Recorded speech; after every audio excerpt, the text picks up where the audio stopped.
আসসালামু আলাইকুম ভিউয়ার্স। তো আজকে আপনাদেরকে দেখাবো গুড় তৈরির সম্পূর্ণ প্রসেসিংটা আর কি। তো এখানে কিন্তু আসলে মূলত গুড় তৈরি যে অনেকগুলো ধাপ আছে, এটা যেটা দেখতে পাচ্ছেন এটা হচ্ছে লাস্ট স্টেপ আর কি। তো ভিডিও সম্পূর্ণ দেখবেন।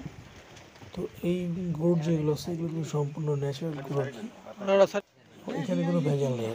তো এখানে দেখা যায় আপনার যে পরিমাণ গুড় হয় এলাকার স্থানীয় যে লোকজন যা আছে সবাই নিয়ে যায়, আর বাকি যেগুলো থাকে এগুলো সেল করে। তো আপনার যদি গুড় দরকার আছে অবশ্যই যোগাযোগ করবেন, আমরা আপনাদেরকে সরবরাহ করতে পারবো আর কি।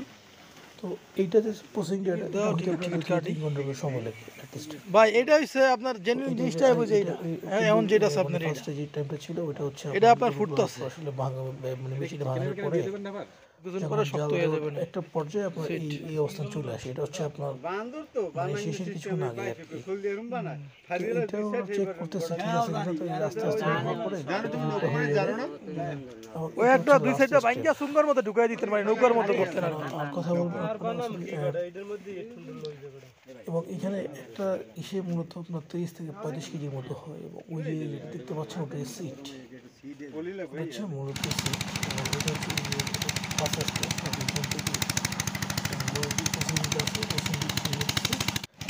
এই মাছটা আসলে এখানে পুরো আস্তে আস্তে যখন জল দেওয়া হয় তখন আসলে প্রায় 4 থেকে 5 ঘন্টা সময়ের মতো লাগে। এবং এই সামনে যেটা দেখতে পাচ্ছেন এটা হচ্ছে সেকতেছে আর কি। আর উপরে যে মোড়াটা থাকে ওই মোড়াটা এটা সেকার পরে ফালাই দেয় আর কি। তো এটা সমস্যা ব্যাপার এবং অনেক সময়ও লাগে।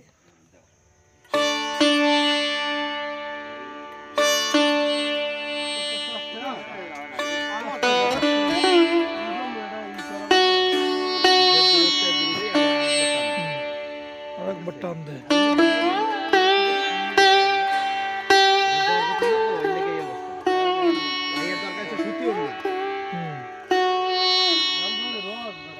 রস পুরো রস।